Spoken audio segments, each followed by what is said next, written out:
Diffusée depuis le centre de conférence de Temple Square à Salt Lake City, voici la session générale de la prêtrise de la 188e conférence générale d'avril de l'Église de Jésus-Christ des Saints des Derniers Jours. La musique de cette session est interprétée par un chœur de la prêtrise de l'Université Brigham Young, Idaho. Henry Eyring, deuxième conseiller dans la première présidence de l'Église, dirigera cette session.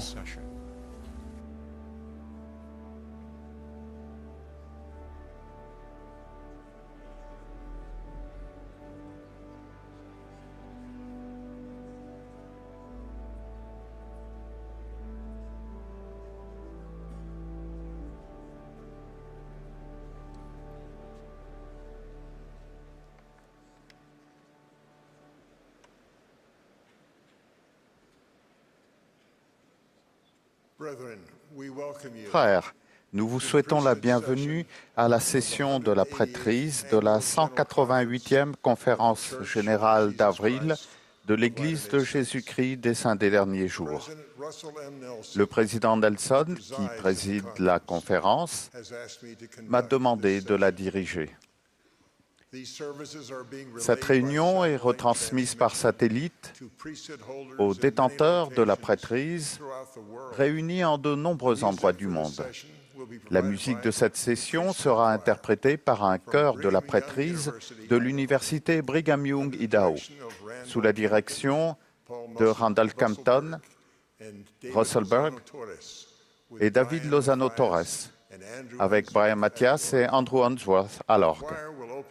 Le chœur ouvrira cette réunion en chantant « Quel fondement ferme », le numéro 42 dans le recueil de cantiques français. Joseph Brault, deuxième conseiller dans la présidence générale des jeunes gens, fera ensuite la prière d'ouverture, après laquelle le chœur chantera « Dieu notre Père », le numéro 80 dans le recueil de cantiques français.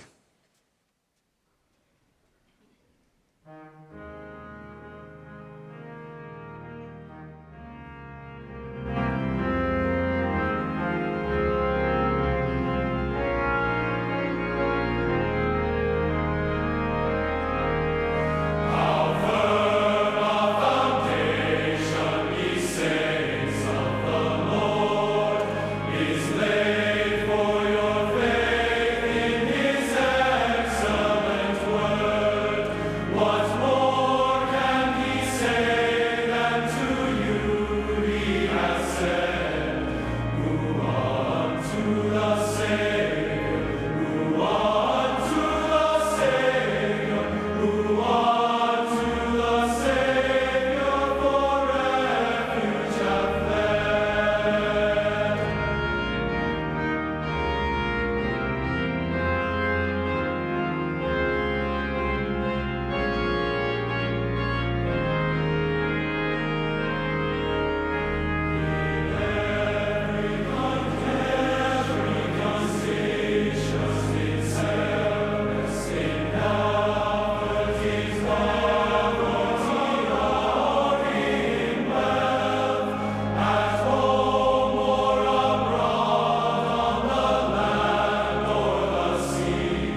Notre Père Céleste bien-aimé, bien-aimant et juste, nous, les frères de la prêtrise, nous nous réunissons pour te remercier, surtout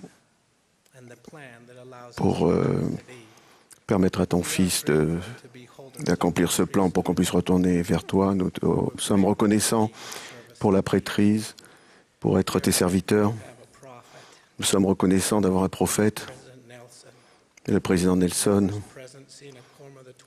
et la première présidence et le collège des 12, et que le manteau soit sur eux pour être des prophètes voyants et révélateurs. Nous prions, Père, que ton esprit soit avec nous aujourd'hui, que nous puissions avoir des oreilles pour entendre, des cœurs préparés à recevoir, que nous puissions être engagés dans ton œuvre et recevoir des instructions et le désir de changer.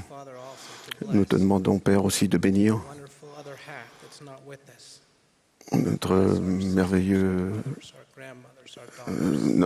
merveilleuse moitié qui ne sont pas avec nous, que ce soit nos épouses, nos filles.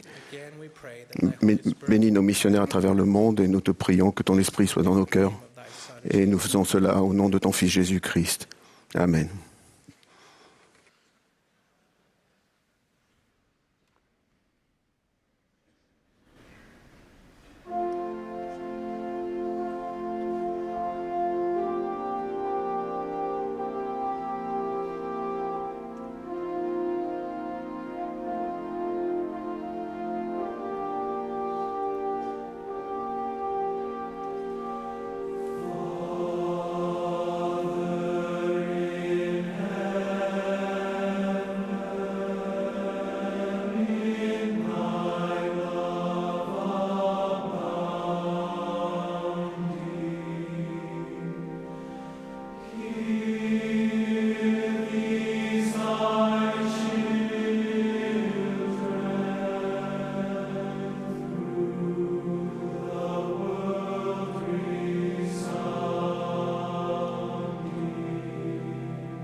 Nous aurons maintenant le plaisir d'entendre Douglas Holmes, premier conseiller dans la présidence générale des jeunes gens. Il sera suivi brièvement par notre prophète, Russell Nelson. Puis nous écouterons Todd Christopherson et Ronald Rasband du Collège des 12 apôtres.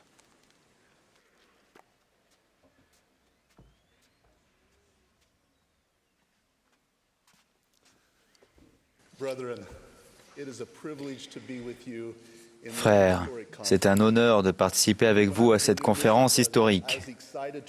Quand j'étais tout nouveau président de mission, je brûlais d'impatience de recevoir notre premier groupe de nouveaux missionnaires.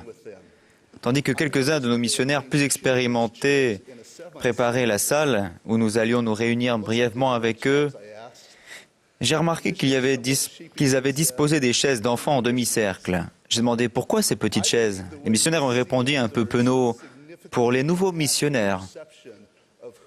Je crois que le regard que nous portons sur les autres influence considérablement leur perception de qui ils sont et de ce qu'ils peuvent devenir. Nos nouveaux missionnaires se sont assis sur des chaises d'adultes ce jour-là. Je crains que nous ne fassions parfois figurativement asseoir nos jeunes hommes de la prêtrise d'Aaron sur des chaises d'enfants au lieu de les aider à voir que Dieu leur a confié une charge sacrée et un travail essentiel. Thomas S. Monson nous a enseigné, les jeunes gens ont besoin de comprendre ce que signifie être détenteurs de la prêtrise de Dieu. Nous devons les aider à prendre spirituellement conscience de la nature sacrée de l'appel auquel ils ont été ordonnés. Aujourd'hui, je prie pour que le Saint-Esprit nous aide à mieux comprendre le pouvoir et le caractère sacré de la prêtrise d'Aaron et qu'il nous incite à nous concentrer plus diligemment sur nos devoirs de la prêtrise. Mon message est aussi pour tous les détenteurs de la prêtrise d'Aaron, y compris ceux qui détiennent la prêtrise de Melchisédek. Dale J. Renlund a enseigné que le but de la prêtrise est de donner aux enfants de Dieu accès au pouvoir expiatoire de Jésus-Christ.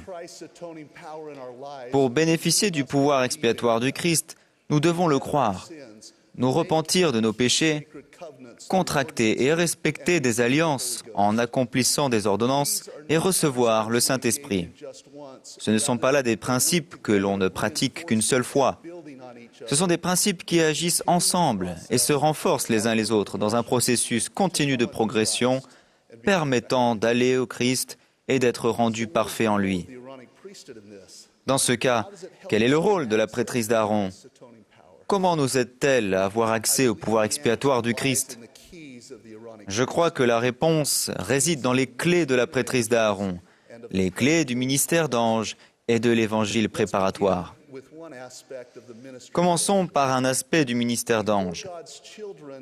Avant que les enfants de Dieu puissent avoir foi en Jésus-Christ, il faut qu'ils le connaissent et qu'on leur enseigne son évangile. Comme l'a dit l'apôtre Paul, comment croiront-ils en celui dont ils n'ont pas entendu parler ? Et comment en entendront-ils parler s'il n'y a personne qui prêche ? Et comment y aura-t-il des prédicateurs s'ils ne sont pas envoyés ? Ainsi, la foi vient de ce qu'on entend, et ce qu'on entend vient de la parole du Christ. Depuis le début des temps, Dieu a envoyé des anges pour servir les enfants des hommes, pour rendre manifeste la venue du Christ. Les anges sont des êtres célestes, porteurs d'un message de Dieu. En hébreu, comme en grec, la racine du mot « ange » signifie « messager ». De même que les anges sont des messagers autorisés que Dieu envoie pour déclarer sa parole et ainsi édifier la foi, de même, nous, qui détenons la prêtrise d'Aaron, avons été ordonnés pour enseigner et inviter tout le monde à aller au Christ. La prédication de l'Évangile est un devoir de la prêtrise, et le pouvoir associé à ce devoir n'est pas réservé aux prophètes ni même aux missionnaires. Il est pour vous. Alors comment obtient-on ce pouvoir ? Comment un diacre de 12 ans, ou qui que ce soit parmi nous, fait-il naître la foi au Christ dans le cœur des enfants de Dieu ? Nous commençons par ramasser sa parole, afin que son pouvoir demeure en nous. Il a promis que, si nous le faisons, nous aurons la puissance de Dieu pour convaincre les hommes. Peut-être s'agira-t-il d'une occasion d'enseigner lors d'une réunion de collège ou de rendre visite à un membre. Ou bien ce pourra être quelque chose de moins formel, comme une conversation avec un ami ou un membre de la famille. Quel que soit le cadre, si nous sommes préparés, nous pouvons enseigner l'Évangile comme le font les anges, par le pouvoir du Saint-Esprit. Récemment, j'ai entendu Jacob, détenteur de la prêtrise d'Aaron de Papouasie-Nouvelle-Guinée, témoigner de la puissance du livre de Mormon et de la manière dont il l'a aidé à résister au mal et à suivre l'Esprit. Ces paroles ont fait grandir ma foi et celle d'autres personnes. Ma foi a également grandi quand j'ai entendu des détenteurs de la prêtrise d'Aaron enseigner et témoigner dans leurs réunions de collège. Jeunes gens, vous êtes des messagers autorisés. Vos paroles et vos actions peuvent susciter, dans le cœur des enfants de Dieu, la foi au Christ. Comme le président Nelson l'a dit, vous serez des anges à leur service. Lorsque la foi au Christ grandit, elle produit toujours le désir de changer et de se repentir. Il est donc logique que la clé du ministère d'ange soit accompagnée de la clé de l'évangile préparatoire, l'évangile de repentir et de baptême et de la rémission des péchés. En étudiant quels sont vos devoirs dans la prêtrise d'Aaron, vous trouverez le commandement clair d'inviter les gens à se repentir et à s'améliorer. Cela ne signifie pas que nous devons nous mettre au coin de la rue pour crier « Repentez-vous ». Le plus souvent, cela signifie que nous repentons, que nous pardonnons, et qu'en servant les autres, nous leur offrons l'espérance et la paix qu'apporte le repentir, parce que nous l'avons vécu nous-mêmes. Je me suis trouvé avec des détenteurs de la prêtrise d'Aaron lorsqu'ils rendaient visite à d'autres membres de leur collège. J'ai vu leur sollicitude adoucir des cœurs et aider leurs frères à ressentir l'amour de Dieu. J'ai entendu un jeune homme rendre témoignage du pouvoir du repentir à ses camarades. Tandis qu'il le faisait, des cœurs étaient adoucis, des engagements ont été pris et nous avons ressenti le pouvoir guérisseur du Christ. Gordon Binkley a enseigné, c'est une chose de se repentir, c'en est une autre d'obtenir la rémission et le pardon de ses péchés. Le pouvoir d'accomplir cela se trouve dans la prêtrise d'Aaron. Les ordonnances de la prêtrise d'Aaron pour le baptême et la Sainte Seine témoignent de notre repentir et le complètent. Dallin H. Oaks l'a expliqué ainsi. Il nous est commandé de nous repentir de nos péchés et d'aller au Seigneur, le cœur brisé et l'esprit contrit, et de participer à la Sainte Seine. Lorsque nous renouvelons ainsi les alliances de notre baptême, le Seigneur renouvelle l'effet purificateur de notre baptême. Chers frères, c'est un honneur sacré d'administrer des ordonnances qui permettent la rémission des péchés au cœur repentant. On m'a récemment raconté ce qui s'est produit lorsqu'un prêtre qui a eu du mal à s'exprimer a béni la Sainte Seine pour la première fois. Pendant qu'il prononçait la prière, l'Esprit s'est déversé avec puissance sur lui et sur l'Assemblée. Plus tard, au cours de la réunion, il a rendu un témoignage simple et puissant du pouvoir de Dieu qu'il avait ressenti pendant cette ordonnance. À Sydney, en Australie, 4 membres d'un collège de prêtres ont baptisé les membres de la famille Mbwelango. La mère de l'un de ces prêtres m'a raconté comment cette expérience a fortement influencé son fils. Ces prêtres ont compris ce que signifiait agir sous l'autorité de Jésus-Christ. Comme vous le savez, les prêtres peuvent maintenant accomplir les baptêmes par procuration au temple en tant qu'officiants.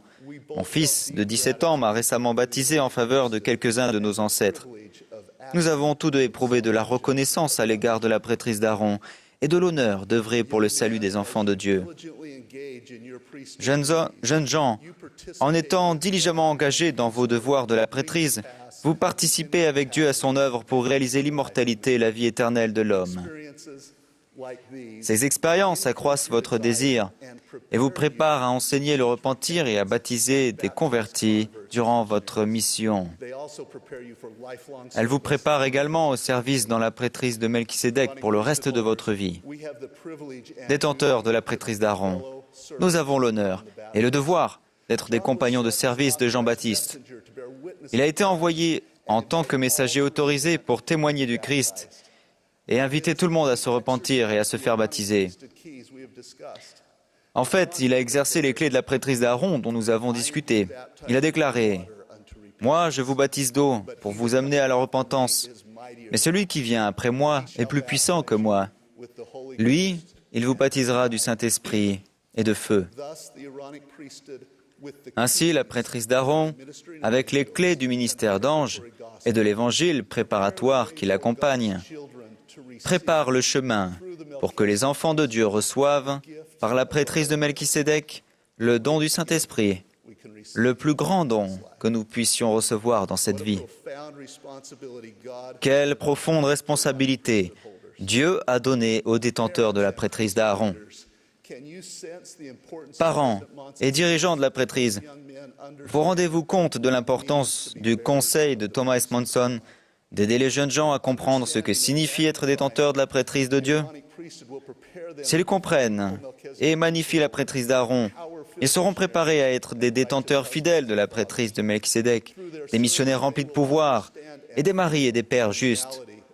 Par leur service, ils comprendront et ressentiront la réalité du pouvoir de la prêtrise, le pouvoir d'agir au nom du Christ pour le salut des enfants de Dieu. Jeunes gens, Dieu a une œuvre à vous faire accomplir. Votre ordination à la prêtrise d'Aaron est essentielle pour aider ses enfants à bénéficier du pouvoir expiatoire du Christ.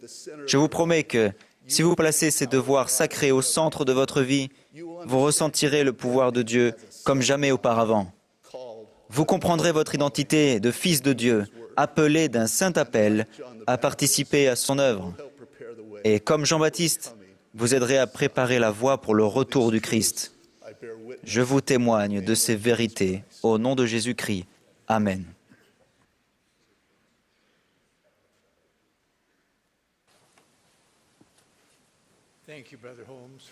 Merci, frère Holmes, de votre important message.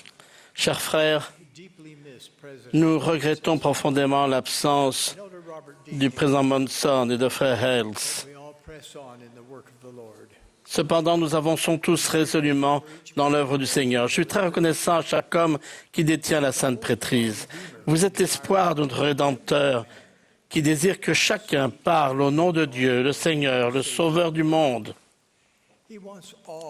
Il veut que tous ses fils ordonnés le représentent, parlent pour lui, agissent pour lui et soient une ressource de bénédiction pour les enfants de Dieu dans le monde entier afin que la foi grandisse sur toute la terre.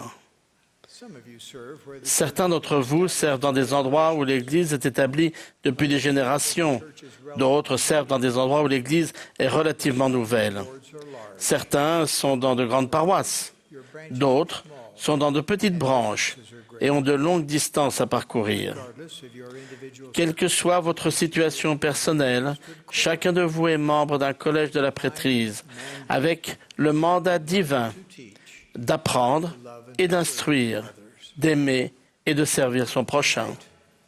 Ce soir, nous annonçons une restructuration importante de nos collèges de la prêtrise de Melchisédek, afin d'accomplir l'œuvre du Seigneur plus efficacement.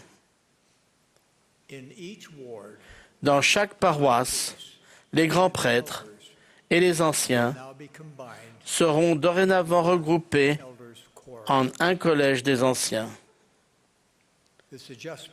Ce changement augmentera grandement la capacité des hommes qui détiennent la prêtrise de servir les autres.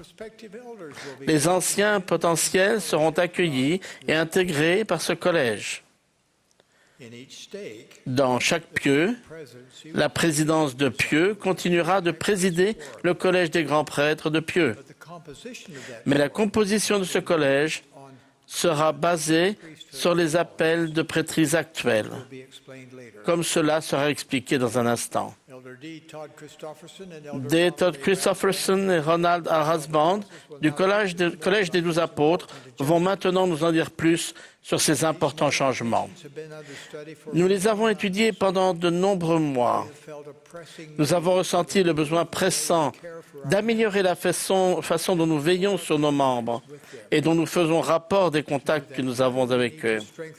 Pour mieux le faire, nous devons renforcer nos collèges de la prêtrise afin de mieux diriger le service d'amour et le soutien que le Seigneur veut assurer à ses saints. Ces modifications sont inspirées par le Seigneur. En les mettant en œuvre, nous serons plus efficaces qu'auparavant. Nous sommes tous engagés dans l'œuvre du Dieu Tout-Puissant. Jésus est le Christ. Nous sommes ses humbles serviteurs. Je prie Dieu de vous bénir, mes frères, dans l'apprentissage et l'accomplissement de votre devoir.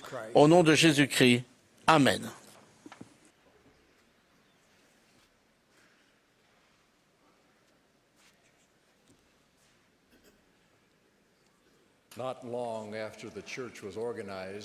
Peu après l'organisation de l'Église, dans cette dernière dispensation, le Seigneur a déclaré dans une révélation « Et vous recevrez ma loi par la prière de votre foi, afin de savoir comment gouverner mon Église et avoir tout en ordre devant moi. » Ce principe a toujours été suivi dans l'Église depuis lors. Et le Seigneur a toujours honoré cette promesse. Les modèles d'organisation et de service de la prêtrise ont été révélés de temps en commençant par Joseph Smith, le prophète, quand les offices et les collèges de la prêtrise ont été établis pour la première fois. Des ajustements importants ont été révélés et mis en œuvre sous les présidences de Brigham Young, John Taylor, Spencer W. Kimball et Ezra Benson, entre autres. En ce qui concerne le collège des 12, les 70, les grands prêtres et d'autres offices et collèges de la prêtrise de Melchisédek et de la prêtrise d'Aaron. Maintenant, dans une déclaration historique faite il y a quelques instants, Russell M. Nelson, président de l'Église, a annoncé un autre ajustement essentiel. Je vais répéter une partie de sa déclaration. Ce soir, nous annonçons une restructuration importante de nos collèges de la prêtrise de Melchisédek pour accomplir l'œuvre du Seigneur plus efficacement. Au niveau de la paroisse, les grands prêtres et les anciens seront regroupés en un collège des anciens. Et la composition du collège des grands prêtres de Pieux sera basée sur les appels de la prêtrise en cours. Le président Nelson a ajouté « Ces changements ont été étudiés pendant de nombreux mois. Nous avons ressenti un besoin urgent d'améliorer la façon dont nous prenons soin de nos membres. Pour ce faire, nous devons renforcer nos collèges de la prêtrise, afin de mieux diriger le service d'amour et de soutien que le Seigneur veut assurer à ses saints. Ces ajustements sont inspirés par le Seigneur. En les mettant en œuvre, nous serons encore plus efficaces que nous ne l'avons été précédemment. À la demande de la première présidence, Ronald A. Rasband et moi-même ajouterons quelques détails qui, nous en sommes certains, répondront aux questions que vous pouvez vous poser. Premièrement, pour rappel, quels sont les ajustements pour les groupes de grands prêtres et les collèges d'anciens de paroisse?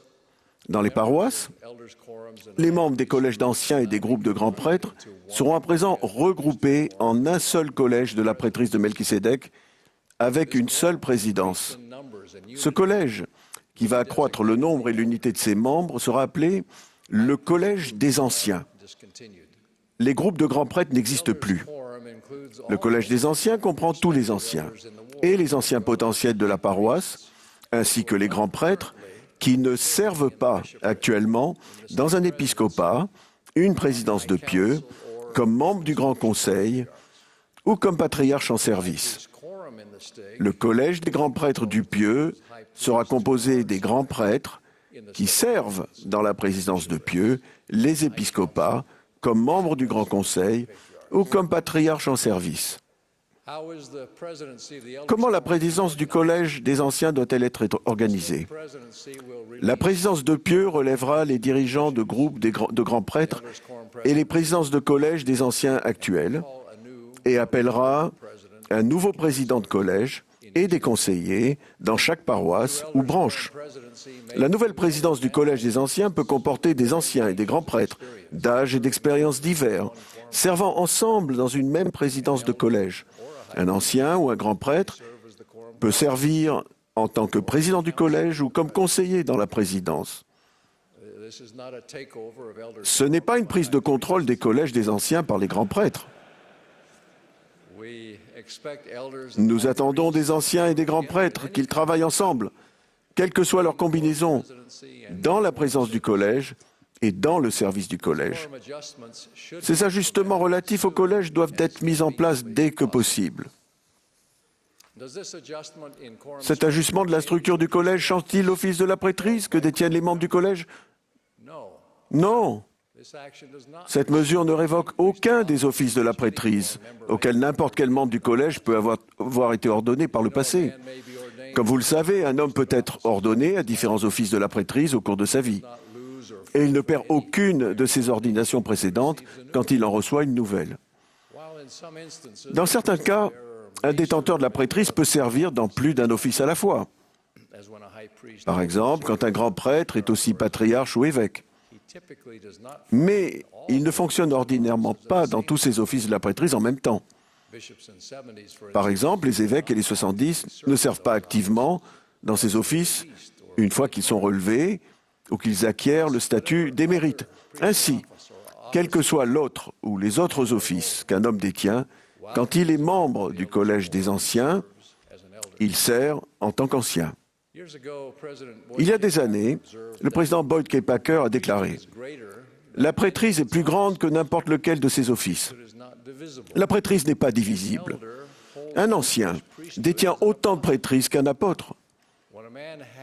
Quand un homme se voit conférer la prêtrise, il la reçoit toute. Cependant, il y a des offices dans la prêtrise, des divisions d'autorité et de responsabilité. Il arrive parfois que l'on dise qu'un office est plus élevé ou moins élevé qu'un autre.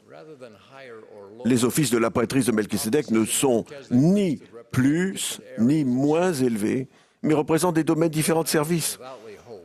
J'espère sincèrement que nous ne parlerons plus d'avancement à un autre office de la prêtrise de Melchisédek. Les anciens continueront d'être ordonnés grands prêtres quand ils sont appelés dans une présidence de pieux ou un épiscopat ou comme membres du Grand Conseil de pieux, ou à d'autres moments, par décision du président de pieux, selon son inspiration, après qu'il y aura réfléchi dans la prière. Quand ils arriveront au terme de leur service dans une présidence de pieux, un grand conseil ou un épiscopat, les grands prêtres rejoindront le collège des anciens de leur paroisse. Qui dirige l'action du président du collège des anciens? Le président de pieux préside la prêtrise de Melchisédek dans son pieux. Par conséquent, le président du collège des anciens est directement responsable devant le président de pieux, qui lui apporte la formation et les conseils de la présidence de pieux par l'intermédiaire du grand conseil. En tant que grand prêtre, président de la paroisse, l'évêque se réunit aussi régulièrement avec le président du collège des anciens. L'évêque tient conseil avec lui et lui donne les directives nécessaires pour qu'il sache comment mieux servir et bénir les membres de la paroisse en travaillant en harmonie avec toutes les organisations de la paroisse. Quels sont les objectifs des ajustements apportés au collège de la prêtrise de Melchisédek? Avoir un seul collège de la prêtrise de Melchisédek dans une paroisse unifie les détenteurs de la prêtrise dans l'accomplissement de tous les aspects de l'œuvre du salut, y compris l'œuvre de l'histoire familiale et du temple, précédemment coordonnée par le chef de groupe des grands prêtres. Cela permet aux membres du collège, quel que soit leur âge et leurs antécédents, de bénéficier de la perspective de l'expérience les uns des autres et de frères qui sont à différentes étapes de la vie.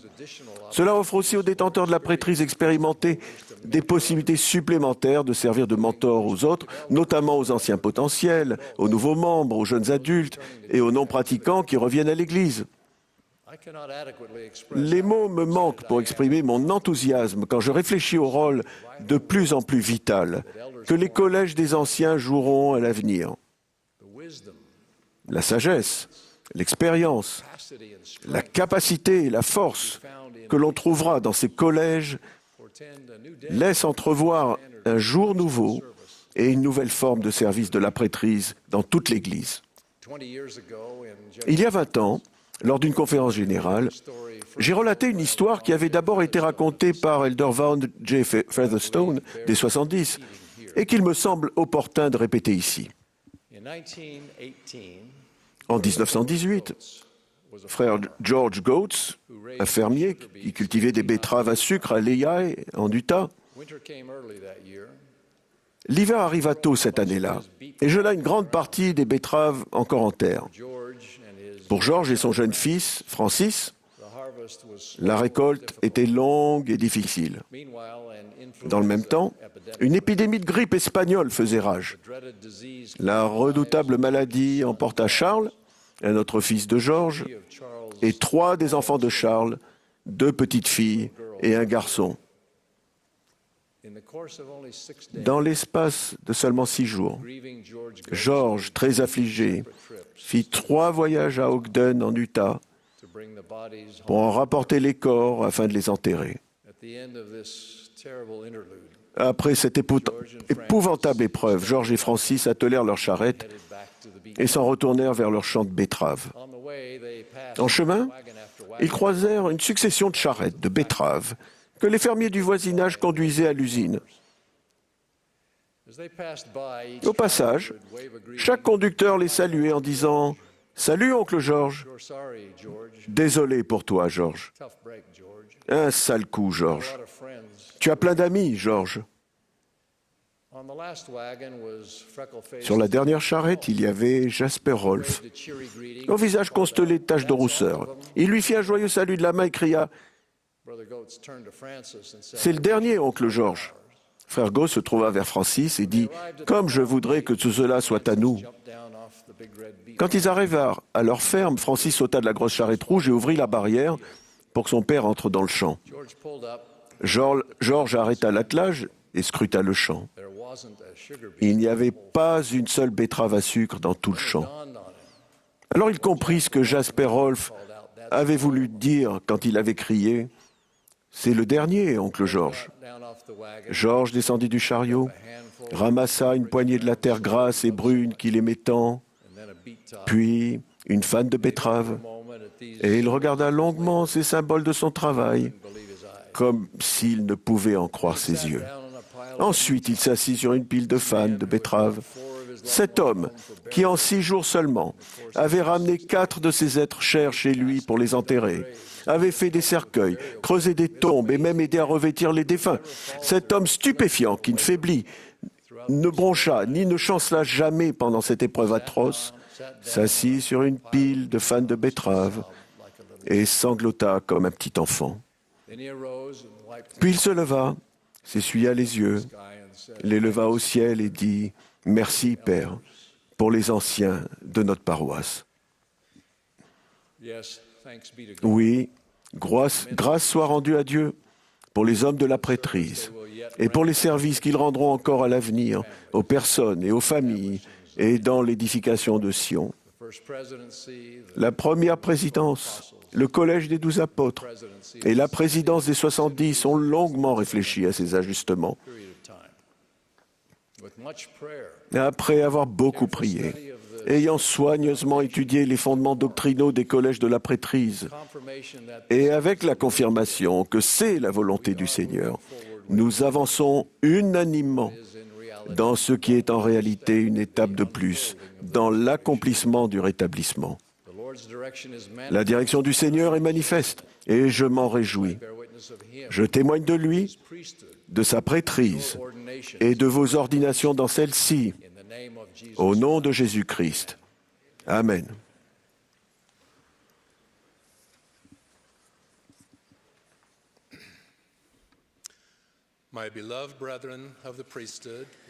Mes frères bien-aimés de la prêtrise, c'est en toute humilité que je me tiens devant vous en ce jour historique, commissionné par notre cher prophète et président Russell M. Nelson. Combien j'aime et combien je soutiens ce merveilleux homme de Dieu, ainsi que notre nouvelle première présidence. J'ajoute mon témoignage à celui de D. Todd Christofferson et de mes autres frères du Collège des 12 apôtres, que les changements annoncés ce soir sont la volonté du Seigneur. Comme le président Nelson l'a déclaré, c'est un sujet que les 12 et la première présidence ont longuement abordé et étudié dans la prière. Leur désir était de connaître la volonté du Seigneur et de fortifier les collèges de la prêtrise de Melchisédek. L'inspiration est venue, et ce soir, notre prophète a fait connaître la volonté du Seigneur. Car le Seigneur, l'Éternel, ne fait rien sans avoir révélé son secret à ses serviteurs les prophètes. Combien nous sommes bénis d'avoir un prophète vivant aujourd'hui. Tout au long de notre vie, diverses responsabilités ecclésiastiques et professionnelles nous ont amenés, Sœur Rasband et moi, à parcourir le monde. J'ai vu des unités de l'Église de tout type. Une petite branche en Russie, où le nombre de détenteurs de la prêtrise de Melchisédek pouvait se compter sur les doigts d'une main. Une nouvelle paroisse en croissance en Afrique, où les grands prêtres et les anciens se réunissaient ensemble parce que le nombre total de détenteurs de la prêtrise de Melchisédek était faible, et des paroisses bien établies, où le nombre d'anciens exigeait la division de leur collège en deux. Partout où nous sommes allés, nous avons vu la main du Seigneur précéder ses serviteurs, préparer les gens et la voie afin que tous les besoins de ses enfants soient satisfaits. N'a-t-il pas promis qu'il irait devant notre face, qu'il serait à notre droite et à notre gauche, que son esprit serait dans notre cœur et que ses anges seraient tout autour de nous? En pensant à vous tous, je me rappelle le cantique « Vois cette armée royale ». Vois cette armée royale, étendard déployé, marchant à la bataille, sans souci du danger, suivant leurs chefs fidèles, soldats fiers et vaillants, font résonner la terre de l'écho de leurs chants. Frère Christopherson a répondu à plusieurs questions qui vont certainement être soulevées par l'annonce que les groupes de grands prêtres et les collèges des anciens vont être regroupés au niveau des paroisses en une armée unie et puissante de frères de la prêtrise de Melchisédek. Ces adaptations permettront aux collèges des anciens et aux sociétés de secours d'harmoniser leurs efforts. Elles simplifieront également la coordination avec l'épiscopat et le conseil de paroisse. Et elles permettront à l'évêque de déléguer davantage de responsabilités au président du collège des anciens et à la présidente de la société de secours, afin que ses conseillers et lui puissent se concentrer sur leur première responsabilité, présider les jeunes gens qui détiennent la prêtrise d'Aaron et les jeunes filles. Les changements dans les organisations et les fonctions de l'Église ne sont pas rares. En 1883, le Seigneur a dit au président Taylor, « En ce qui concerne la gestion et l'organisation de mon Église et de ma prêtrise, je te révélerai de temps en temps, par les canaux que j'ai désignés, tout ce qui sera nécessaire au développement et au perfectionnement futur de mon Église pour l'adaptation et la progression de mon royaume. » Fin de citation. Quelques mots à vous, frères, qui êtes grands prêtres. Sachez que nous vous aimons. Notre Père Céleste vous aime. Vous formez une part importante de l'armée royale de la prêtrise. Et nous ne pouvons pas faire avancer cette œuvre sans votre bonté, votre service, votre expérience et votre droiture. Alma a enseigné que les hommes sont appelés à être grands prêtres du fait de leur foi extrême et de leurs bonnes œuvres dans l'enseignement et le service. Cette expérience est peut-être plus nécessaire maintenant que jamais. Dans de nombreuses paroisses, il se peut que des grands prêtres aient dorénavant un ancien comme président de collège. Il est déjà arrivé que des anciens président des grands prêtres. Dans certaines régions du monde, des branches où habitent des grands prêtres sont actuellement présidées par des anciens. Et dans d'autres, malgré la présence de grands prêtres, seul un collège des anciens est organisé. Quelle joie pour tous les détenteurs de la prêtrise de Melchisédek d'avoir la bénédiction d'enseigner, d'apprendre et de servir côte à côte avec tous les membres de leur paroisse. Quel que soit l'endroit et la situation où vous vous trouvez, Nous vous invitons à accepter dans la prière, la foi et la joie les nouvelles occasions de diriger ou d'être dirigés et de servir en groupe uni de frères de la prêtrise. Je vais maintenant aborder d'autres sujets qui ont peut-être besoin d'être éclaircis, tandis que nous passons à l'exécution de la volonté du Seigneur concernant l'organisation de ces collèges de la Sainte Prêtrise. Quelles sont les adaptations concernant le collège des grands prêtres de Pieux? Le collège des grands prêtres de Pieux continuera de fonctionner. La présidence de Pieux continuera de le présider. Cependant, comme l'a fait remarquer frère Christopherson, il sera dorénavant composé des grands prêtres servant actuellement dans la présidence de Pieux, dans les épiscopats, le grand conseil de Pieux, ainsi que du patriarche en fonction. Les greffiers et secrétaires exécutifs de paroisse et de Pieux n'en font pas partie. Lorsqu'un frère servant actuellement comme grand prêtre, patriarche, 70 ou apôtre visite une paroisse et désire assister à une réunion de la prêtrise, il se réunira avec le collège des anciens.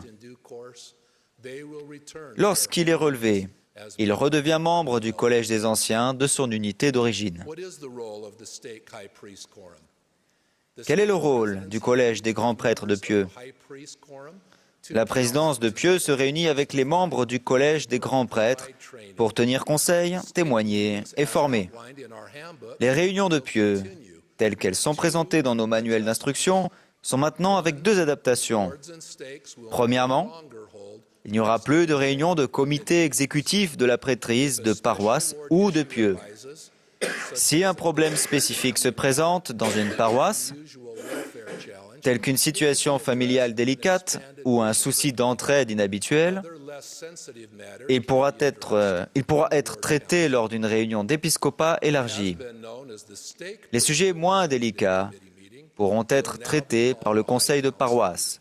Ce que nous appelions la réunion du comité exécutif de la prêtrise de Pieux s'appellera maintenant la réunion du Grand Conseil. Deuxièmement, il n'y aura plus de réunion annuelle de tous les grands prêtres ordonnés. Néanmoins, la présidence de Pieux continuera d'organiser une réunion annuelle du collège des grands prêtres de Pieux tel qu'il est désormais constitué. Une paroisse peut-elle avoir plus d'un collège d'anciens? La réponse est oui. En accord avec Doctrine et Alliance, section 107, verset 89, lorsqu'une paroisse a un nombre exceptionnellement élevé de détenteurs de la prêtrise de Melchisédek pratiquants, les dirigeants peuvent organiser plus d'un collège d'anciens. Dans ces cas-là, la répartition dans chaque collège en termes d'âge, d'expérience, d'office dans la prêtrise et de force doit être raisonnablement équilibrée. Je témoigne que ces restructurations inspirées des collèges dans nos paroisses et nos pieux seront la source de nombreuses bénédictions. En voici quelques exemples. Sous la direction de l'évêque, davantage de détenteurs de la prêtrise pourront participer à l'œuvre du salut. Cette œuvre comprend le rassemblement d'Israël grâce à l'œuvre de l'histoire familiale et du temple, l'entraide aux familles et aux personnes dans le besoin, et l'aide aux missionnaires pour amener des âmes à Jésus-Christ. Avec les dirigeants ayant précédemment présidé qui retourneront faire profiter le collège des anciens de leur expérience, les membres du collège seront plus forts. Il y aura une plus grande diversité de dons et d'aptitudes au sein du collège. Il y aura plus de souplesse et de disponibilité pour faire face aux besoins présents et urgents au sein de la paroisse et du collège, et pour nous acquitter de nos diverses responsabilités de servir. La formation et la cohésion seront supérieures lorsqu'un nouvel ancien et un grand prêtre chevronné vivront des expériences côte à côte dans leurs réunions du collège et leurs services. Nous espérons que la tâche des évêques et des présidents de branche sera allégée, de sorte qu'ils pourront bien s'acquitter de leur responsabilité de prendre soin de leurs troupeaux et des personnes dans le besoin. Nous comprenons que chaque paroisse et chaque pieux est différent. Toutefois, nous espérons que, suite à cette conférence générale, vous adopterez promptement ces changements. C'est un prophète de Dieu qui nous l'a commandé. Quelle immense bénédiction et quelle grande responsabilité. Obéissons en toute justice et en toute diligence. Je vous rappelle que l'autorité de la prêtrise est conférée par mise à part et ordination, mais que le vrai pouvoir de la prêtrise, le pouvoir d'agir au nom du Seigneur Jésus-Christ, ne peut s'obtenir que par une vie juste. Le Seigneur a déclaré à Joseph Smith, le prophète du rétablissement, « Voici, je prendrai soin de vos troupeaux, et je susciterai des anciens, et les leur enverrai. Voici, je hâterai mon œuvre en son temps. » Nous vivons effectivement à une époque où le Seigneur hâte son œuvre. Saisissons cette occasion pour réfléchir et mieux conformer notre vie à sa volonté, afin de mériter les nombreuses bénédictions promises aux personnes loyales et fidèles. Frères, merci de tout ce que vous faites pour participer à cette œuvre magnifique. Puissions-nous avancer dans cette cause grande et honorable. Maintenant, plus de guerre, de conflits, de combats. Ils sont devant le Père, l'Éternel Roi des rois. Dans la paix, l'allégresse, ils chantent à présent, vers Dieu montent sans cesse leurs accents triomphants. En avant, marchons à la victoire. En avant, pour le Christ notre Roi. En avant, pour le Christ notre Roi. Aujourd'hui, nous sommes tous témoins que le Seigneur a révélé sa volonté par l'intermédiaire de son prophète, le président Nelson. Je témoigne qu'il est le prophète de Dieu ici-bas. Je témoigne du Seigneur Jésus-Christ, qui est notre grand Rédempteur et Sauveur. Cette œuvre est la sienne. Ceci est sa volonté. J'en rends solennellement témoignage. Au nom de Jésus-Christ. Amen.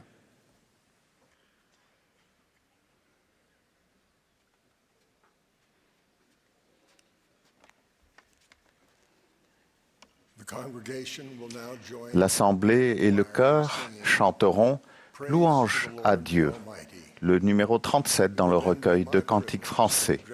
J'aurai ensuite l'honneur de m'adresser à vous. Puis Dallin Oaks, premier conseiller dans la première présidence, prendra la parole.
Mes chers frères, je suis reconnaissant du privilège de m'adresser à vous à l'occasion de cette conférence générale historique.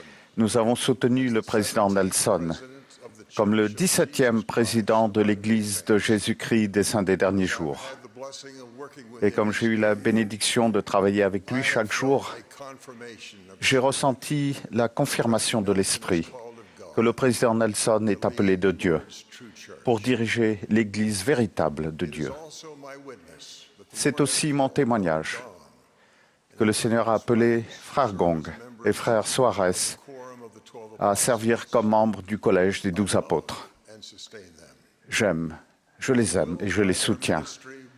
Par leur ministère, ils béniront des vies à travers le monde et pendant des générations. Cette conférence est historique pour une autre raison. Le président Nelson a annoncé une avancée inspirée dans le plan organisé du Seigneur pour son Église. Ce plan comprend une nouvelle structure pour les collèges de la prêtrise dans les paroisses et les pieux, afin de nous permettre de mieux remplir nos responsabilités de la prêtrise. Toutes ces responsabilités concernent ce que font les détenteurs de la prêtrise pour prendre soin des enfants de notre Père céleste. Le plan du Seigneur pour veiller avec amour sur ses saints a pris de nombreuses formes au fil des années. Au début de l'installation des saints à Nauvoo, Joseph Smith, le prophète, avait besoin d'un cadre organisé pour s'occuper du flot de convertis, pour la plupart démunis qui arrivaient dans la ville. 4 de mes arrière-grands-parents faisaient partie, les Herring, Benyon, Romney et Smith. Le prophète organisa géographiquement l'aide apportée à ses saints. En Illinois, on appela ces divisions de la ville secteurs. Lorsque les saints traversèrent les plaines, ils prenaient soin les uns des autres au sein de compagnies. Un de mes arrière-grands-pères paternels rentrait de mission de ce qui est maintenant l'Oklahoma lorsqu'il rencontra une compagnie sur la piste. Il était tellement affaibli par la maladie que son compagnon missionnaire et lui étaient couchés dans un petit chariot. Le chef de la compagnie envoya 2 jeunes filles aider les personnes qui pouvaient se trouver dans le chariot. L'une d'elles, une jeune sœur qui s'était convertie en Suisse, regarda l'un des missionnaires et éprouva de la compassion. Il fut sauvé par cette compagnie de saints. Il se remit suffisamment pour marcher le reste du chemin jusqu'à la vallée du lac Salé, avec sa jeune sauveteuse à ses côtés. Ils tombèrent amoureux et se marièrent. Il devint mon arrière-grand-père, Henry Eyring, et elle devint mon arrière-grand-mère, Maria Bomelli Eyring. Des années plus tard, lorsqu'on fit des commentaires sur la grande difficulté de traverser un continent, elle disait « Oh non, ce n'était pas dur. Pendant que nous marchions, nous parlions toute la journée du miracle d'avoir tous les deux trouvé le véritable évangile de Jésus-Christ. Ce fut la période la plus heureuse dont je me souvienne. Depuis lors, le Seigneur a employé divers moyens pour aider ses membres à prendre soin les uns des autres. Il nous donne maintenant la bénédiction d'avoir des collèges renforcés et unifiés au niveau de la paroisse et du pieu. Des collèges qui travaillent en collaboration avec toutes les organisations de la paroisse. Les secteurs, les compagnies et les collèges renforcés exigeaient tous au moins 2 choses pour que leurs membres prissent soin les uns des autres de la façon dont le Seigneur prenait soin d'eux. Ils ont réussi à le faire en faisant preuve d'amour chrétien les uns pour les autres, sans se soucier de leur intérêt personnel. Les Écritures l'appellent la charité, l'amour pur du Christ. Et ils ont réussi à le faire en étant guidés par le Saint-Esprit pour prodiguer les soins appropriés à leurs prochains. À plusieurs reprises, au cours de ces dernières semaines, des membres de l'Église ont agi en ma présence, comme s'ils prévoyaient ce que le Seigneur allait faire. Je vais vous en donner 2 exemples. L'un d'eux concerne un instructeur de la prêtrise d'Aaron, âgé de 14 ans, qui comprend ce que les détenteurs de la prêtrise peuvent accomplir dans leur service pour le Seigneur. L'autre concerne un détenteur de la prêtrise de Melchisédek qui, avec l'amour du Christ, a reçu l'inspiration pour servir une famille. Je vais d'abord vous rapporter les paroles qu'a prononcées le jeune homme lors d'un discours pendant une réunion de Sainte-Seine à laquelle j'ai assisté. Essayez de vous rappeler comment vous étiez à 14 ans et écoutez ces paroles qui dépassent ce qu'un si jeune garçon peut raisonnablement savoir. J'aime beaucoup être membre du Collège des instructeurs de notre paroisse depuis que j'ai eu 14 ans l'année dernière. Un instructeur a toujours toutes les responsabilités d'un diacre et d'autres en plus. Comme certains d'entre nous sont instructeurs et que d'autres le seront un jour, et comme tout le monde dans l'Église est béni par la prêtrise, il est important que nous connaissions les responsabilités d'un instructeur.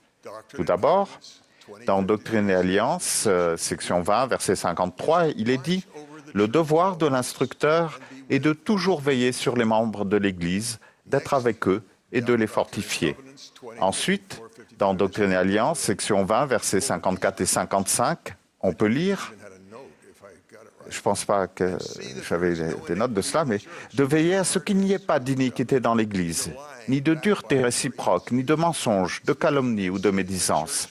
De veiller à ce que les membres de l'Église se réunissent souvent et à ce que tous les membres fassent leur devoir. Le jeune homme a ajouté, le Seigneur nous dit qu'en plus de notre responsabilité de veiller sur l'Église, nous devons prendre soin des personnes qui sont dans l'Église à la manière du Christ, parce que c'est son Église. Si nous essayons de respecter les commandements, d'être gentils les uns avec les autres, d'être honnêtes, d'être de bons amis et de nous réjouir de la compagnie les uns des autres, alors nous pourrons avoir l'Esprit avec nous et savoir ce que notre Père Céleste veut que nous fassions. Si nous ne le faisons pas, alors nous ne pouvons pas remplir notre appel. Il a poursuivi. Lorsqu'un instructeur choisit de donner le bon exemple en étant un bon instructeur au foyer, en accueillant les membres à l'Église, en préparant la Sainte Seine, en aidant chez lui et en étant un artisan de paix, il choisit d'honorer sa prêtrise et de remplir son appel. Pour être un bon instructeur, il ne suffit pas d'avoir un comportement responsable lorsque nous sommes à l'Église ou lors des activités de l'Église. L'apôtre Paul a enseigné « Sois un modèle pour les fidèles, en parole, en conduite, en charité, en foi, en pureté. » Partout où nous nous trouvons et dans tout ce que nous faisons, nous pouvons être un bon exemple de justice en tout temps et en tout lieu. Puis le jeune homme a ajouté « Mon père et moi sommes les instructeurs au foyer de la famille Brown. Chaque fois que nous allons chez elle, je passe un excellent moment à discuter avec elle et à faire sa connaissance. Une chose que j'aime vraiment chez les membres de cette famille, c'est que chaque fois que nous allons chez eux, ils sont disposés à écouter et ont toujours de belles expériences à raconter. Lorsque nous connaissons bien les membres de notre paroisse, grâce à l'enseignement au foyer, il est plus facile de remplir la responsabilité des instructeurs d'accueillir les membres à l'Église. Le fait d'aider les gens à se sentir les bienvenus et intégrés à l'Église aide tous les membres de la paroisse à se sentir aimés et préparés à prendre la Sainte Seine. Chaque dimanche, après avoir accueilli les membres qui viennent à l'Église, les instructeurs aident à préparer la Sainte Seine. J'aime beaucoup préparer et distribuer la Sainte Seine dans cette paroisse parce que tout le monde est très recueilli. Je ressens toujours l'Esprit lorsque je prépare et distribue la Sainte Seine. C'est une véritable bénédiction pour moi de pouvoir le faire chaque dimanche. Lorsque nous distribuons la Sainte Seine, les gens le voient et nous remercient de le faire. Mais il y a d'autres services que personne ne remarque, comme la préparation de la Sainte Seine. Ce n'est pas important que les gens nous voient servir. Ce qui est important, c'est que le Seigneur sait que nous le servons. En tant qu'instructeurs, nous devrions toujours essayer de fortifier l'Église, nos amis et les membres de notre famille, en nous acquittant de nos responsabilités de la prêtrise. Ce n'est pas toujours facile, mais le Seigneur ne nous donne pas de commandements sans nous préparer la voie pour que nous puissions accomplir ce qu'il nous commande. Pendant que ce jeune homme terminait son discours, je continuais d'être émerveillé de sa maturité et de sa sagesse. Il a conclu son discours en disant « Je sais que nous deviendrons meilleurs si nous choisissons de suivre Jésus-Christ. » Une autre histoire de service de la prêtrise a été racontée il y a un mois lors d'une réunion de Sainte-Seine à laquelle, encore une fois, j'ai assisté. Ce détenteur de la prêtrise expérimentée ne savait pas, au moment où il parlait, qu'il décrivrait exactement ce que le Seigneur désire qu'il se produise dans les collèges renforcés de la prêtrise. Voici en substance ce qu'il a dit. Son équipe d'enseignement au foyer avait reçu la tâche de s'occuper de 7 familles. La plupart d'entre elles ne voulaient pas recevoir de visite. Lorsque les instructeurs au foyer se rendaient à leur appartement, elles refusaient d'ouvrir la porte. Lorsqu'ils téléphonaient, personne ne répondait. Lorsqu'ils laissaient un message, personne ne rappelait. Ce frère s'est finalement résolu à faire ses visites par courrier. Il a même commencé à utiliser des enveloppes jaunes vifs dans l'espoir d'obtenir une réponse. Parmi ces 7 familles, il y avait une sœur seule, non pratiquante, qui venait d'Europe. Elle avait 2 jeunes enfants. Après de nombreuses tentatives pour prendre contact avec elle, il a reçu un SMS. Elle informait sèchement qu'elle était trop occupée pour recevoir ses instructeurs au foyer. Elle occupait 2 emplois et servait aussi dans l'armée. Son emploi principal était agent de police. Et son objectif professionnel était de devenir détective, puis de retourner dans son pays natal et de continuer d'y travailler. L'instructeur au foyer n'est jamais parvenu à lui rendre visite chez elle. Il lui envoyait régulièrement des SMS. Tous les mois, il envoyait une lettre manuscrite ainsi qu'une carte d'anniversaire pour chaque enfant. Il ne recevait pas de réponse. Mais elle savait qui étaient ses instructeurs au foyer, avait leurs coordonnées et savait qu'il continuerait à assurer ce service de la prêtrise. Puis un jour, il a reçu une demande urgente par SMS. Elle avait désespérément besoin de lui. Elle ne connaissait pas son évêque, mais elle savait qui étaient ses instructeurs au foyer. Elle devait quitter l'État pour un mois de formation militaire quelques jours plus tard et ne pouvait pas emmener ses enfants avec elle. Sa mère, qui devait garder les enfants, venait de s'envoler pour l'Europe afin de s'occuper de son mari en raison d'une urgence médicale. Cette sœur non pratiquante avait suffisamment d'argent pour acheter un billet d'avion pour l'Europe à son fils cadet, mais pas pour son garçon de 12 ans. Elle a demandé à son instructeur au foyer s'il pourrait trouver une bonne famille de membres de l'Église qui pourrait prendre Eric chez elle pendant les 30 jours suivants. L'instructeur au foyer lui a répondu par SMS qu'il allait faire de son mieux. Puis il a pris contact avec ses dirigeants de la prêtrise.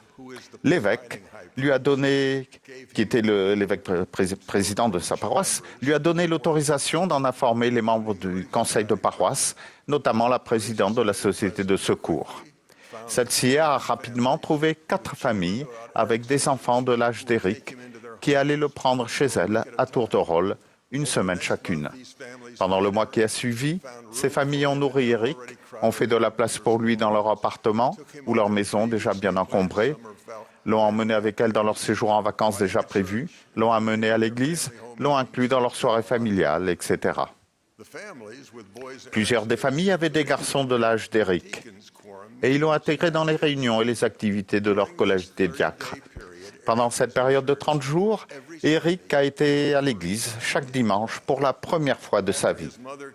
Quand sa mère est rentrée de formation, Eric a continué d'aller à l'église, généralement avec l'une de ses 4 familles ou avec d'autres personnes qui s'étaient liées d'amitié avec lui, notamment les instructeurs au foyer de sa mère. Finalement, il a été ordonné diacre et a commencé à distribuer la Sainte Seine régulièrement. Maintenant, projetons-nous dans l'avenir d'Eric. Nous ne serions pas surpris qu'il devienne un dirigeant de l'Église dans le pays de sa mère, lorsque sa famille y retournera. Tout cela parce que des membres ont agi ensemble, dans l'unité, pour servir sous la direction du Seigneur, motivés par la charité qu'ils éprouvaient et avec le pouvoir du Saint-Esprit. Nous savons que la charité est essentielle pour nous, pour être sauvés dans le royaume de Dieu. Moroni a écrit « Si vous n'avez pas la charité, vous ne pouvez en aucune façon être sauvés dans le royaume de Dieu. » Nous savons aussi que la charité est un don qui nous est conféré après tout ce que nous pouvons faire. Nous devons prier le Père de toute l'énergie de notre cœur afin d'être remplis de cet amour qu'il a accordé à tous ceux qui sont de vrais disciples de son Fils, Jésus-Christ. Je suis convaincu que le meilleur moyen de recevoir le Saint-Esprit et de se concentrer sur le service des autres. C'est la raison pour laquelle nous avons la responsabilité de la prêtrise, de servir pour le Sauveur. Lorsque nous sommes engagés au service des autres, nous pensons moins à nous-mêmes et le Saint-Esprit peut plus facilement venir à nous et nous aider à obtenir le don de la charité, ce qui est la quête de toute une vie. Je vous témoigne que le Seigneur a déjà commencé à faire un grand bond en avant dans son plan, afin que nous devenions plus inspirés et plus charitables dans notre service et notre ministère de la prêtrise. Je suis reconnaissant de son amour qui nous donne si généreusement. J'en témoigne et j'exprime ma reconnaissance au nom sacré de Jésus-Christ. Amen.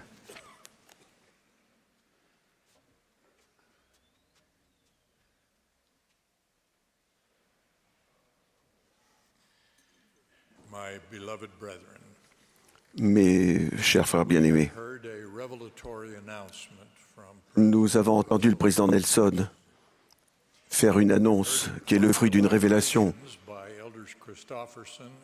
Nous avons entendu frère Christopherson, frère Rasband et le président Herring nous donner d'importantes explications. Ce que vous allez maintenant entendre, notamment de la bouche du président Nelson, vous aidera à comprendre ce que vous, détenteurs de la prêtrise et dirigeants du Seigneur, ferez désormais dans vos responsabilités. À cette fin, j'examinerai quelques principes fondamentaux qui régissent la prêtrise que vous détenez. La prêtrise de Melchisédek est l'autorité que Dieu a déléguée pour accomplir son œuvre, qui consiste à réaliser la vie éternelle de l'homme. En 1829, elle a été conférée à Joseph Smith et à Oliver Cowdery par les apôtres du Sauveur, Pierre, Jacques et Jean.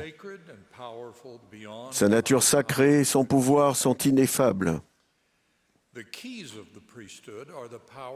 Les clés de la prêtrise sont les pouvoirs qui permettent de diriger l'exercice de l'autorité de la prêtrise. Ainsi, lorsqu'ils ont conféré la prêtrise de Melchisédek à Joseph et à Oliver, les apôtres leur ont aussi donné les clés pour en diriger l'exercice. Mais toutes les clés de la prêtrise n'ont pas été conférées à ce moment-là. Toutes les clés et la connaissance nécessaires pour cette dispensation de la plénitude des temps sont données ligne par ligne. Des clés supplémentaires furent données dans le temple de Kirtland 7 ans plus tard. Ces clés furent données pour diriger l'autorité de la prêtrise dans les tâches supplémentaires qui furent confiées à cette époque, telles que le baptême pour les morts. La prêtrise de Melchisédek n'est pas un statut ou une étiquette. C'est un pouvoir divin dont on est dépositaire et que l'on doit utiliser pour le profit de l'œuvre de Dieu pour ses enfants. Nous devrions toujours nous rappeler que les hommes qui détiennent la prêtrise ne sont pas la prêtrise. Il n'est pas convenable d'utiliser l'expression « la prêtrise et les femmes ». Nous devrions dire « les détenteurs de la prêtrise et les femmes ». Examinons à présent ce que le Seigneur Jésus-Christ attend des frères qui détiennent sa prêtrise. Comment devons-nous procéder pour lui emmener des âmes? Le président Joseph F. Smith a enseigné. On a dit, à juste titre, que l'Église est parfaitement organisée. Le seul ennui, c'est que ces organisations ne sont pas pleinement conscientes des obligations qui reposent sur elles. Quand elles comprendront complètement ce qui est exigé d'elles, elles rempliront leurs devoirs plus fidèlement et l'œuvre du Seigneur en sera d'autant plus forte, plus puissante et plus influente dans le monde. Fin de citation. Le président Smith a aussi donné cet avertissement. Les titres honorifiques donnés par Dieu, ainsi que les offices et les ordres de la Sainte Prêtrise auxquels ils sont associés, ne doivent pas être utilisés ni considérés comme le sont les titres donnés par l'homme. Ils n'ont pas pour but d'être des décorations, ni de montrer qui est le maître, mais d'appeler à un humble service dans l'œuvre du seul maître que nous professons servir.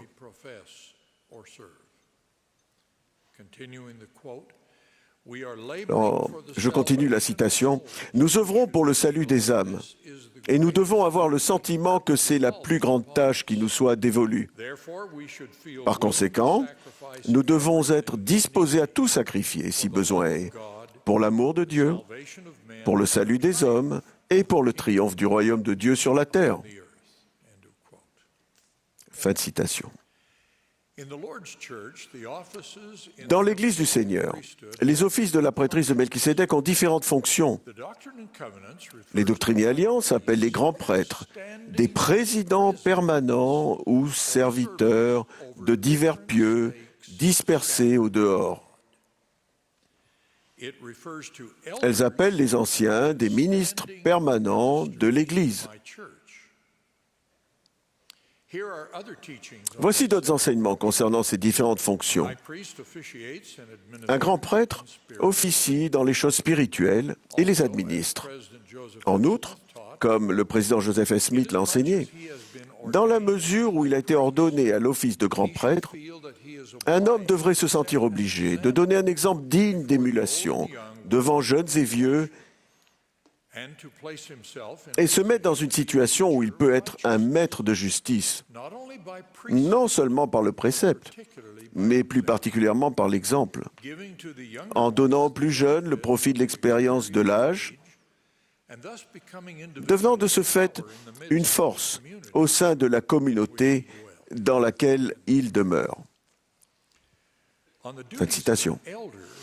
Concernant les devoirs de l'ancien, Elder Bruce R. McConkie, ancien membre du Collège des 12 apôtres, a enseigné « Un ancien est un ministre du Seigneur Jésus-Christ. Il est chargé de se tenir à la place de son maître pour servir ses semblables. Il est l'agent du Seigneur. »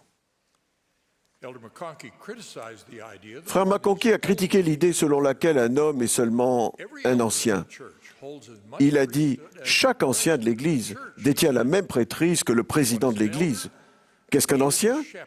C'est un berger qui sert dans la bergerie du bon berger. Fin de citation. Dans cette responsabilité importante de servir dans la bergerie du bon berger, il n'y a aucune différence entre les offices de grand prêtre et d'anciens dans la prêtrise de Melchisédek. Dans la magnifique section 107 des Doctrines et Alliances, le Seigneur déclare « Les grands prêtres, selon l'ordre de la prêtrise de Melchisédek, ont le droit d'officier dans leur poste sous la direction de la présidence pour administrer les choses spirituelles et aussi dans l'office d'ancien ou dans tous les offices de la prêtrise d'Aaron. » Le principe le plus important pour tous les détenteurs de la prêtrise est celui que le prophète Jacob enseigne dans le livre de Mormon. Après que son frère Joseph et lui furent consacrés prêtres et instructeurs du peuple, il déclara « Et nous magnifiâmes notre ministère pour le Seigneur, assumant la responsabilité, répondant des péchés du peuple sur notre propre tête, si nous ne lui enseignions pas la parole de Dieu en toute diligence. » Frères, nos responsabilités de détenteurs de la prêtrise sont des sujets importants. Il y a des organisations qui peuvent se contenter de transmettre leur message et de remplir leurs fonctions en se basant sur les niveaux de réalisation que le monde leur fixe. Mais nous, qui détenons la prêtrise de Dieu, avons le pouvoir divin qui régit même l'entrée dans le royaume céleste de Dieu. Nous avons l'objectif et la responsabilité que le Seigneur a définis dans la préface révélée des Doctrines et Alliances. Nous devons proclamer l'Évangile au monde, afin que chacun parle au nom de Dieu, le Seigneur, le Sauveur du monde, afin que la foi grandisse sur la terre, afin que mon alliance éternelle soit établie, afin que la plénitude de mon Évangile soit proclamée par les faibles et les simples jusqu'aux extrémités du monde. Pour nous acquitter de cette mission divine, nous devons magnifier nos appels et nos responsabilités dans la prêtrise avec fidélité. Elder Harold B. Lee a expliqué ce que signifie magnifier la prêtrise. Lorsqu'un homme devient détenteur de la prêtrise, il devient agent du Seigneur. Il doit considérer son appel comme une mission pour le Seigneur. C'est ce que signifie magnifier la prêtrise. Fin de citation. Par conséquent, mes frères, si le Seigneur en personne vous demandait d'aider l'un de ses fils ou l'une de ses filles, ce qu'il a fait par l'intermédiaire de ses serviteurs, le feriez-vous? Et si vous le faisiez, agiriez-vous comme son agent, comme étant en mission pour le Seigneur, en vous reposant sur l'aide qu'il vous a promise? Le président Lee a donné un autre enseignement concernant la façon de magnifier la prêtrise. Lorsque vous utilisez une loupe pour regarder un objet, ce dernier vous paraît plus gros que si vous le regardiez à l'œil nu. La loupe magnifie l'objet. À présent, s'il veut magnifier sa prêtrise, un homme doit la rendre plus grande que ce qu'elle peut lui sembler à première vue et plus importante que ce que les autres peuvent penser. C'est ainsi que vous magnifiez votre prêtrise. Fin de citation. Voici un exemple de détenteur de la prêtrise qui magnifie son devoir dans la prêtrise. J'ai entendu cette histoire de frère Jeffrey D. Erickson qui m'a raconté cette expérience tandis qu'il m'accompagnait pour assister à une conférence de Puy en Idaho. Alors qu'il était jeune marié, qu'il n'avait que très peu d'argent et qu'il ne pensait pas pouvoir finir sa dernière année d'université, Jeffrey a décidé d'arrêter ses études et d'accepter une offre d'emploi intéressante. Quelques jours plus tard, son président de collège des anciens est venu lui rendre visite. Il lui a demandé « Comprends-tu l'importance des clés de la prêtrise que je détiens ?» Lorsque Jeffrey lui a confirmé qu'il comprenait, le président lui a dit que depuis qu'il avait appris son intention d'arrêter ses études, il avait été tourmenté par le Seigneur et empêché de dormir jusqu'à ce qu'il aille lui remettre ce message. En ma qualité de président de collège des anciens, je te conseille de ne pas arrêter tes études. C'est le message que le Seigneur t'adresse. Jeffrey a continué ses études. Je l'ai revu des années plus tard. Il était devenu un homme d'affaires prospère. À cette occasion, je l'ai entendu dire à une assemblée de détenteurs de la prêtrise, « Ce conseil a changé ma vie. » Ça fait toute la différence. Un détenteur de la prêtrise a magnifié sa prêtrise et son appel, et cela a changé la vie d'un autre enfant de Dieu. Jusque-là, j'ai parlé des fonctions de la prêtrise dans l'Église. À présent, je vais parler de la prêtrise au sein de la famille. Je commencerai par les clés. Le principe selon lequel l'autorité de la prêtrise ne peut être exercée que sous la direction de celui qui détient les clés pour cette responsabilité est essentiel dans l'Église, mais il ne s'applique pas à l'exercice de l'autorité de la prêtrise dans la famille. Le père qui détient la prêtrise préside au sein de sa famille par l'autorité de la prêtrise qu'il détient. Il n'a pas besoin de la direction ou de l'approbation des clés de la prêtrise pour conseiller les membres de sa famille, tenir des réunions de famille, donner des bénédictions de la prêtrise à sa femme et à ses enfants, ou donner des bénédictions de guérison aux membres de la famille ou à d'autres personnes. En magnifiant leur prêtrise au sein de leur famille, les pères contribueraient tout autant que par quoi que ce soit d'autre à promouvoir la mission de l'Église. Les pères qui détiennent la prêtrise de Melchisédek doivent respecter les commandements afin d'avoir le pouvoir de la prêtrise pour donner des bénédictions aux membres de leur famille. Ils doivent également entretenir des relations familiales empreintes d'amour pour que les membres de leur famille aient le désir de leur demander des bénédictions. Et les parents devraient encourager les membres de la famille à demander plus de bénédictions de la prêtrise. Père, soyez les partenaires égaux de votre femme, comme l'enseigne la déclaration sur la famille. Et Père, lorsque vous avez la bénédiction d'exercer le pouvoir et l'influence de l'autorité de la prêtrise que vous avez reçue, faites-le par la persuasion, par la longanimité, par la gentillesse et la douceur, et par l'amour sincère. Ce critère élevé pour exercer l'autorité de la prêtrise est d'autant plus important au sein de la famille. Le président Harold B. Lee a fait cette promesse juste après être devenu président de l'Église. Je cite, « Le pouvoir de la prêtrise que vous détenez n'est jamais aussi merveilleux que lorsqu'il y a des difficultés dans votre foyer, une grave maladie ou une grande décision à prendre. Le pouvoir de la prêtrise, qui est le pouvoir du Dieu Tout-Puissant, comprend le pouvoir d'accomplir des miracles si c'est la volonté du Seigneur, mais pour utiliser cette prêtrise, nous devons être dignes de l'exercer. Si nous ne comprenons pas ce principe, nous ne pouvons pas recevoir les bénédictions qui découlent du fait de détenir cette grande prêtrise. » Fin de citation. Mes chers frères, il est essentiel pour l'œuvre du Seigneur dans votre famille et dans vos appels dans l'Église que vous magnifiez la sainte prêtrise que vous détenez. Je témoigne de Jésus-Christ, dont c'est la prêtrise. Grâce à son sacrifice expiatoire et à sa résurrection, tous les hommes et toutes les femmes ont l'assurance d'accéder à l'immortalité et à la possibilité d'avoir la vie éternelle. Nous devons tous faire notre part dans cette grande œuvre de Dieu, notre Père éternel, avec fidélité et diligence. Au nom de Jésus-Christ. Amen.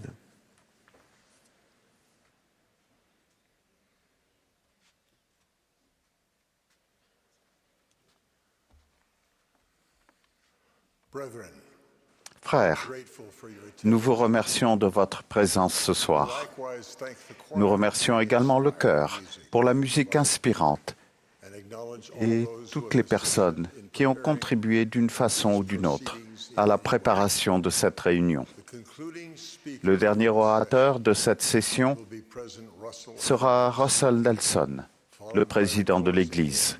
Il sera suivi par le cantique de clôture « Rise Up, O Man of God ». Ensuite, Brett Natress, des 70, fera la prière de clôture.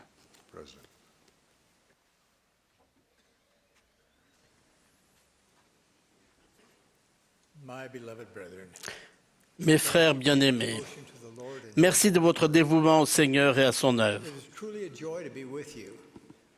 Quelle joie d'être avec vous. Au nom de la nouvelle première présidence, je vous remercie de vos prières et de votre soutien. Nous sommes reconnaissants que vous soyez là et au service du Seigneur. Votre sens du devoir et votre service désintéressé sont tout aussi importants dans le cadre de votre appel que le sont les nôtres dans notre appel. Au cours de ma vie de service dans l'Église, j'ai appris que ce qui importe, ce n'est pas où l'on sert. Ce qui est le plus important aux yeux du Seigneur, c'est comment on sert. J'exprime ma profonde reconnaissance à l'égard de Thomas S. Monson, qui est un exemple pour moi pendant plus de 50 ans. À ses conseillers, Henry B. Eyring et Dieter F. Uchtdorf, j'exprime ma profonde admiration. Je les loue pour leur service au Seigneur et à ses prophètes. Ces serviteurs dévoués ont reçu une nouvelle affectation. Ils continuent de servir avec vigueur et sans réserve. Je leur rends hommage et leur exprime mon amour. C'est une bénédiction remarquable que de servir dans l'Église vraie et vivante du Seigneur avec son autorité et son pouvoir. Le rétablissement de la prêtrise de Dieu, comprenant les clés de la prêtrise, ouvre au sein des derniers jours dignes les plus grandes de toutes les bénédictions spirituelles. Nous voyons ces bénédictions s'étendre aux femmes, aux hommes et aux enfants du monde entier. Nous voyons des femmes fidèles qui comprennent le pouvoir inhérent à leur appel, à la dotation et aux autres ordonnances du Temple. Ces femmes savent faire appel au pouvoir des cieux pour protéger et fortifier leurs maris. leurs enfants et les autres personnes qui leur sont chères. Ce sont des femmes spirituellement fortes qui dirigent, enseignent et servent courageusement dans leur appel avec le pouvoir et l'autorité de Dieu, comme je leur suis reconnaissant. De même, nous voyons des hommes fidèles qui sont à la hauteur de l'honneur qu'ils ont de détenir la prêtrise. Ils dirigent et servent en faisant des sacrifices à la manière du Seigneur avec amour, gentillesse et patience. Ils bénissent, guident, protègent et fortifient les autres par le pouvoir de la prêtrise de Melchisédek qu'ils détiennent. Ils font des miracles pour les personnes qu'ils servent, tout en protégeant leur mariage et leur famille. Ils fuient le mal et sont des anciens puissants d'Israël. Je leur suis très reconnaissant. Maintenant, j'aimerais vous faire part d'une préoccupation. Beaucoup trop de nos frères et sœurs ne comprennent pas complètement le concept du pouvoir et de l'autorité de la prêtrise.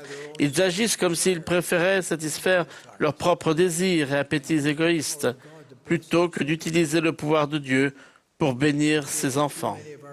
Je crains qu'un trop grand nombre de nos frères et sœurs ne comprennent pas les bénédictions qui pourraient être les leurs. Par exemple, certains de nos frères agissent comme s'ils ne comprenaient pas ce qu'est la prêtrise et ce qu'elle leur permet de faire. Je vais vous donner quelques exemples précis. Il n'y a pas si longtemps, j'ai assisté à une réunion de Sainte Seine au cours de laquelle un bébé devait recevoir un nom et une bénédiction de son père. Le jeune père, tenant sa précieuse petite fille dans ses bras, lui a donné un nom et ensuite a fait une belle prière. Mais il n'a pas donné de bénédiction à l'enfant. Cet adorable bébé a reçu un nom, mais pas de bénédiction. Cet ancien, très cher, ne connaissait pas la différence entre une prière et une bénédiction de la prêtrise. Avec l'autorité et le pouvoir de la prêtrise, il aurait pu bénir son bébé, mais ne l'a pas fait. Je me suis dit, quelle occasion manquée. Je vais vous donner d'autres autres exemples. Nous voyons des frères qui mettent à part des sœurs comme dirigeantes et instructrices de la primaire, de jeunes filles ou de cette secours, mais qui ne les bénissent pas pour qu'elles aient le pouvoir de remplir leur appel. Ils donnent seulement des avertissements et des instructions. Nous voyons des pères dignes qui ne donnent pas de bénédiction de la prêtrise à leur épouse ou à leurs enfants, alors que c'est exactement ce dont ils ont besoin. Le pouvoir de la prêtrise a été rétabli sur la terre et, pourtant, bien trop de frères et sœurs traversent les terribles épreuves de la vie sans jamais recevoir de véritable bénédiction de la prêtrise. Quelle tragédie! Tragédie que nous pouvons faire disparaître. Frères, nous détenons la sainte prêtrise de Dieu. Nous avons son autorité pour bénir son peuple.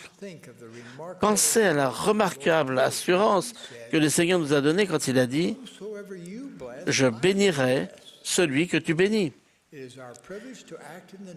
Nous avons le droit sacré d'agir au nom de Jésus-Christ pour bénir les enfants de Dieu selon sa volonté à leur égard. Présidents de pieux et évêques, veillez à ce que chaque membre des collèges qui dépendent de vous comprennent comment donner une bénédiction de prêtrise, ainsi que la dignité personnelle et la préparation spirituelle requise pour faire pleinement appel au pouvoir de Dieu. Vous tous les frères qui donnez la prêtrise, je vous invite à inciter les membres à respecter leurs alliances, à jeûner et à prier, à étudier les Écritures, à aller au temple et à servir avec foi en tant qu'hommes et femmes de Dieu. Nous pouvons aider chaque membre à voir avec les yeux de la foi que l'obéissance et la justice les rapprocheront de Jésus-Christ et leur permettront d'avoir la compagnie du Saint-Esprit et d'avoir de la joie dans la vie. La marque de l'Église vraie et vivante du Seigneur sera toujours un effort organisé et dirigé pour veiller sur tous les enfants de Dieu et leurs familles. Parce que cette Église est la sienne, nous, ses serviteurs, les servirons un par un, tout comme il l'a fait. Nous servirons en son nom, avec son pouvoir et son autorité, et avec sa bonté et son amour. Il y a plus de 60 ans, j'ai vécu une expérience à Boston qui m'a enseigné à quel point la bénédiction de servir les gens individuellement peut être puissante. À cette époque, j'étais interne dans le service de chirurgie de l'hôpital général de Massachusetts. Je garde tous les jours, une nuit sur deux et un week-end sur deux. Le temps que je pouvais consacrer à ma femme, à nos 4 enfants et à l'activité dans l'Église était limité. Néanmoins, notre président de branche m'a demandé de rendre visite à Wilbur et Leonora Cox, dans l'espoir que Frère Cox redevienne pratiquant dans l'Église. Leonora, lui, avait été scellée au temple, mais il y avait des années que Wilbur n'était plus pratiquant. Mon compagnon de visite et moi sommes allés chez eux. Quand nous sommes entrés chez eux, Sœur Cox nous a accueillis chaleureusement. Mais Frère Cox est parti brusquement dans une autre pièce et a fermé la porte. Je suis allé jusqu'à la porte fermée, j'ai frappé.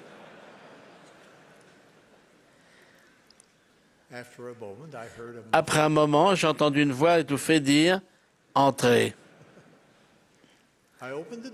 J'ai ouvert la porte et j'ai vu Frère Cox assis à côté d'un large éventail d'équipements de radioamateurs.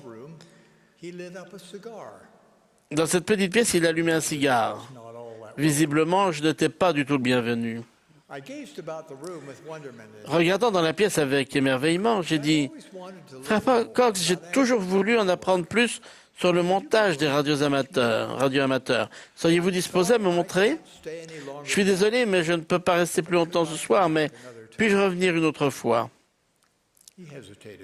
Il a hésité un instant, puis a dit « Oui ». Cela a marqué le début de ce qui est devenu une merveilleuse amitié. Je suis revenu et il m'a appris. J'ai commencé à l'aimer et à le respecter. Au fil des visites, la grandeur de cet homme a émergé. Nous sommes devenus de très bons amis, tout comme nos femmes le sont devenues. Plus tard, ma famille et moi avons déménagé. Les dirigeants locaux ont continué de s'occuper de la famille Cox. Environ 8 ans après cette première visite, le pieu de Boston a été créé. Pouvez-vous deviner qui était le président? Oui, Frère Wilbur Cox. Dans les années qui ont suivi, il a aussi été président de mission et président de temple. Des années plus tard, alors que j'étais membre du Collège des 12, j'ai été chargé de créer un nouveau pieu dans le comté de St. Pete, en Utah. Au cours des entretiens habituels, j'ai eu l'agréable surprise de rencontrer de nouveau mon bon ami Wilbur Cox. Je me suis senti inspiré à l'appeler comme patriarche du nouveau pieu. Je l'ai ordonné, puis nous sommes tombés dans les bras l'un de l'autre et nous en sommes mis à pleurer. Les personnes présentes dans la salle se demandaient pourquoi 2 hommes mûrs pleuraient. Nous le savions, Sœur Cox le savait, nos larmes étaient des larmes de joie. Nous nous souvenions en silence de cet incroyable voyage d'amour et de repentir qui avait commencé plus de 30 ans auparavant. Un soir, chez eux. L'histoire ne s'arrête pas là. La famille de frères et sœurs Cox s'est agrandie et compte aujourd'hui 3 enfants, 20 petits-enfants et 54 arrière-petits-enfants. Ajoutez à cela l'impact qu'ils ont eu sur des centaines de missionnaires, des milliers de personnes au temple, auxquels s'ajoutent encore les centaines de personnes qui ont reçu une bénédiction patriarcale de Wilbur Cox. Son influence et celle de Eleonora continueront d'avoir des répercussions pendant de nombreuses générations dans le monde entier. Des expériences comme celle de Wilbur et Leonora Cox se produisent dans l'Église chaque semaine et chaque jour, j'espère. Des serviteurs dévoués du Seigneur Jésus-Christ accomplissent son œuvre avec son pouvoir et son autorité. Frères, nous pouvons ouvrir des portes, nous pouvons donner des bénédictions de prêtrise, nous pouvons guérir des cœurs, nous pouvons porter des fardeaux, nous pouvons fortifier des témoignages, nous pouvons sauver des vies et nous pouvons apporter de la joie dans les foyers des saints des derniers jours. Tout cela parce que nous détenons la prêtrise de Dieu. Nous sommes les hommes qui ont été appelés et préparés dès la fondation du monde selon la préscience de Dieu à cause de leur foi extrême pour accomplir cette œuvre. Ce soir, je vous invite littéralement à vous lever avec moi dans notre grande fraternité éternelle.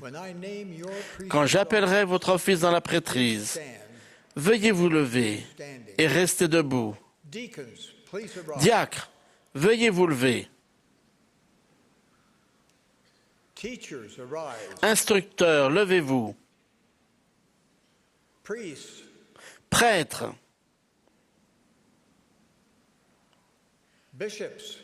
évêques,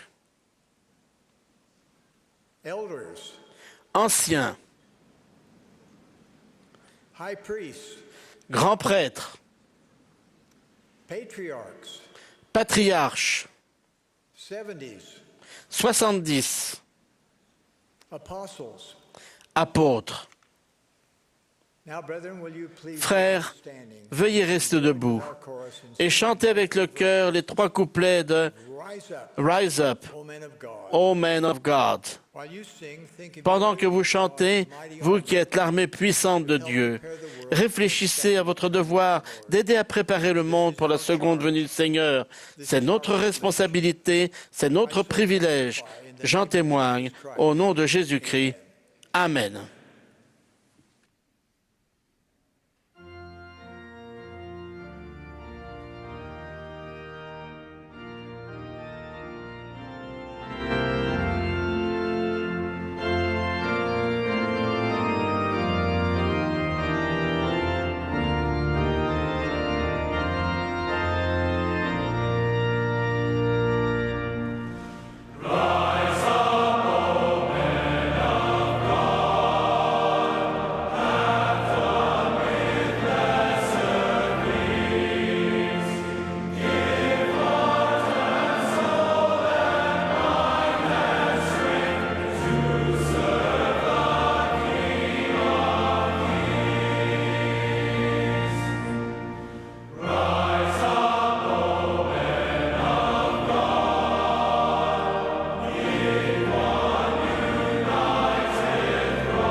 Notre Père céleste, nous nous tenons devant toi avec une grande reconnaissance dans nos cœurs pour notre prophète et nos apôtres, notre prophète bien-aimé, Russell M. Nelson. Puisses-tu le bénir, le soutenir. Nous sommes reconnaissants pour ton Fils unique, bien-aimé, pour son expiation infinie. Nous prions que nous puissions toujours nous souvenir de lui, que nous puissions suivre son exemple d'amour et de service, que nous puissions œuvrer auprès de tous tes enfants. Avec amour et dévotion, c'est notre prière au nom de Jésus-Christ. Amen.